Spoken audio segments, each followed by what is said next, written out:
Hello everyone, I'm Brian. Today I'm reacting to Why Just One Consciousness? Swami Sarvarpyananda. That's actually an interesting question. Why is it just one?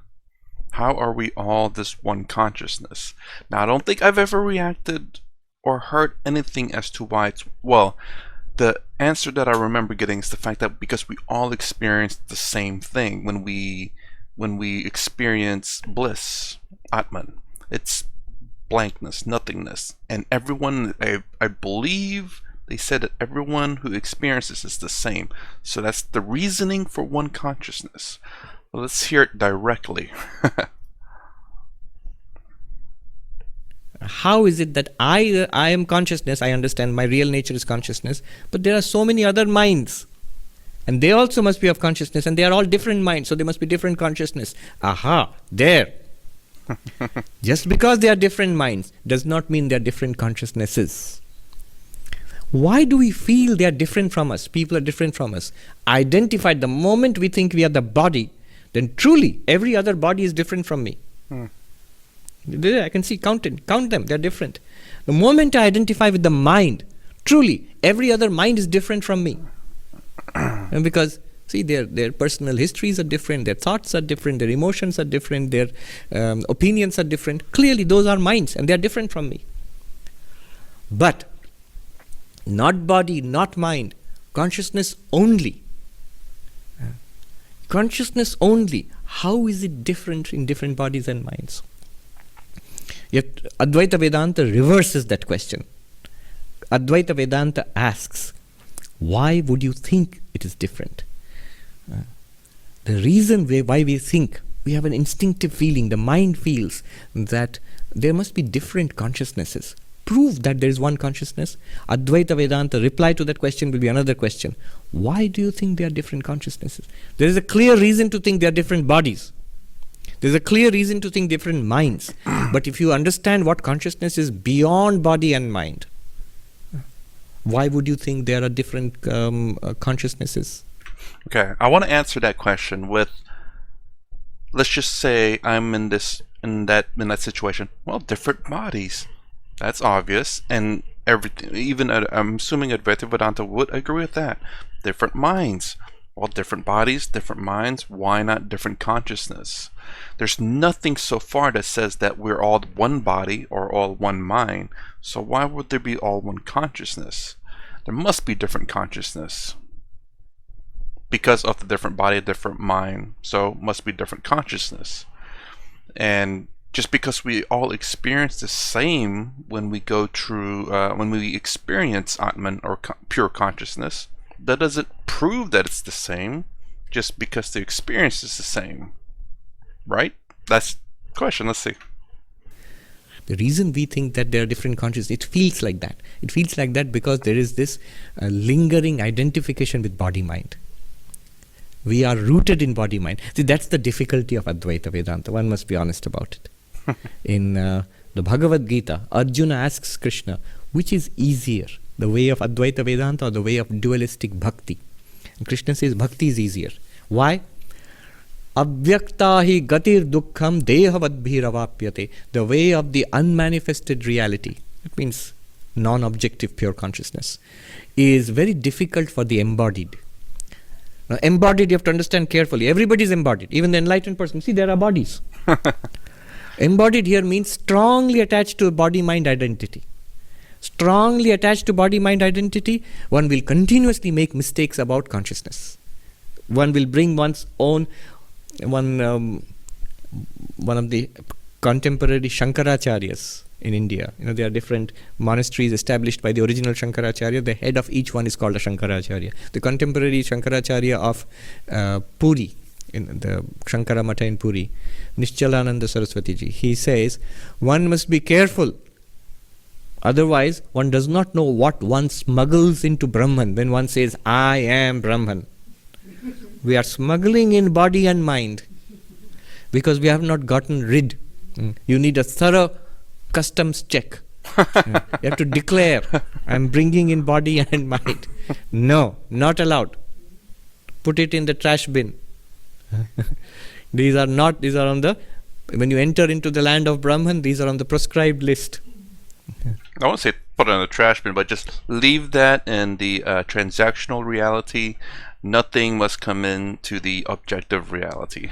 I'm sorry, absolute reality. I remember when for the first time I went to Australia, so they're very careful about their biodiversity, and they don't want to import any kind of life form from the world outside.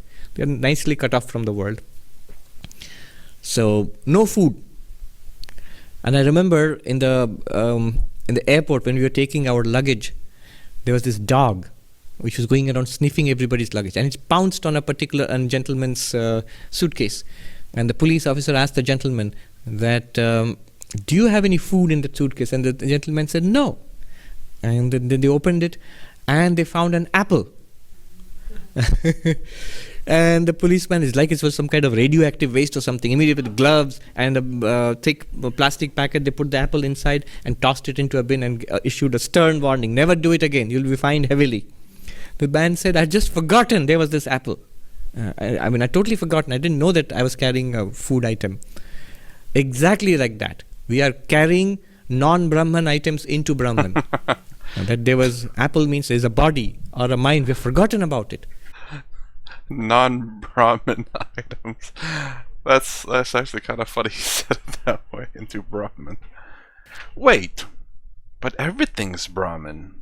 So technically you would not be bringing in non-Brahmin items. It's the idea, the illusion is what you're bringing in, not that you're not bringing in true Brahmin. Everything is Brahmin, if I remember correctly, and correct me if I'm wrong. It's the attachment, the illusion, the Maya that you're bringing in is the problem, not the fact that Brahmins you're bringing in. It's the illusion, it's the problem, I think. Again, correct me if I'm wrong, for sure, because I do try to read the comments that I get emails about.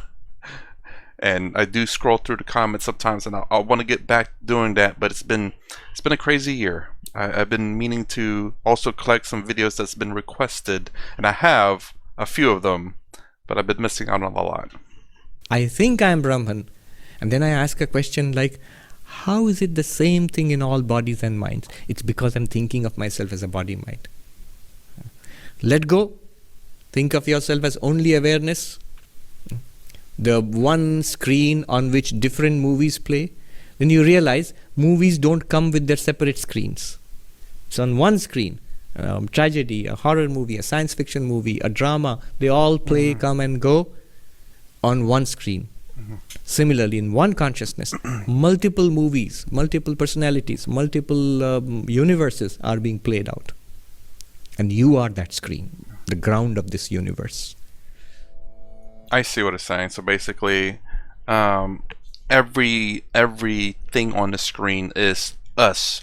Basically, this illusion is play, whereas the screen itself is Brahman, and the play, the film, is us. This illusion on the screen. That's the reason why there's one consciousness, but it doesn't really prove that it's one consciousness so far. And that's the thing that I understand, but I wouldn't say I don't get, but I don't quite believe yet. Like, again, my belief at the moment is that is everything pure consciousness, is everything you, and I say yes to that. The reason why being is because how I say that everything must manifest in your consciousness for you to be aware of it. Because if it doesn't manifest in your consciousness, then it doesn't exist, or at least you're not noticing it at the moment. So, and again, everything must manifest in your consciousness, therefore everything is you, because nothing else can manifest in there. Someone can stick their finger in your consciousness and you wouldn't be aware of it, maybe. I don't know. Maybe that's a little bit too far. But yeah, so there is very much a lot of similarities in terms of Advaita Vedanta and what I so far believe. Is it the materialistic world that I believe? To some degree, yes, and Advaita Vedanta to some degree, yes. So it's a mix, is what I believe so far. But yeah. But again, how I think the movie screen is what he's saying is the proof. But he didn't really, I don't know, did I miss something? What was the proof that he said? If you can leave a timestamp or maybe write it out and explain maybe. But why one consciousness? So far, the way I see Brahman in terms of the materialistic world, again, video over with me talking now. So the way Brahman works in terms of how I translate to the materialistic world is Brahman is existence, pure consciousness, or existence in terms of the materialistic world. Let's just say that, and everything that exists is made out of this whatever this one atom, whatever this smallest molecule ever that cannot be any smaller than that, and that's Brahman, and it's in everything that exists. Kind of like how everything, I do believe everything that exists in the universe is made out of atoms, proton, neutron, electron. I think. I don't know if there's things that exist outside of that. Maybe even, I believe photons may be smaller. I don't know. It's been a while since science. But yeah, there are things that exist are created by something. And there's probably that something has the smallest thing possible, and that's Brahman, you could say. And it exists in everything that exists, so therefore you can say everything is Brahman in the materialistic world. In terms of the consciousness, I do believe that, because again, if you have no sense of touch, or if you do, let's say touching here, well, that signal is being sent up to my brain, and my consciousness in my brain is acknowledging that. But if I lose that sense of touch, I mean the touch here still works, but if there's something blocking it from getting to my consciousness, then you can be doing all this all day. My skin will feel it, but my brain not, my consciousness not, and I would not be aware of it. So it didn't manifest in my consciousness, therefore I am unaware of it. But if I look down, I see you doing this, like, oh, you're touching my hand. I didn't know that, because now I can see you touching my hand. The eye sees it, the eyes translate back to your consciousness, and your consciousness is now aware of it. So now you can say, oh yeah, I see what you're doing, even though I don't feel it. So it must manifest in the consciousness. And one real quick thing is that, if possible, we can remove the brain from the body and keep it alive. I wonder what the consciousness there would experience. Like, it'd be kind of crazy to think about that. Like, someone who's lived, say, 20 years of their lives, then we remove their brain and attach it to where it's still alive. And they say for 5 years, just leave it like that, and then reattach it back to the body. And then ask them, what did they experience? You know, what is it like? That would be, I think, mind-boggling. Kind of crazy and kind of curious. Would it be nothing? Would they, in their minds, run through scenarios, go back through history, or things that happened in the past? Would they create their own illusion?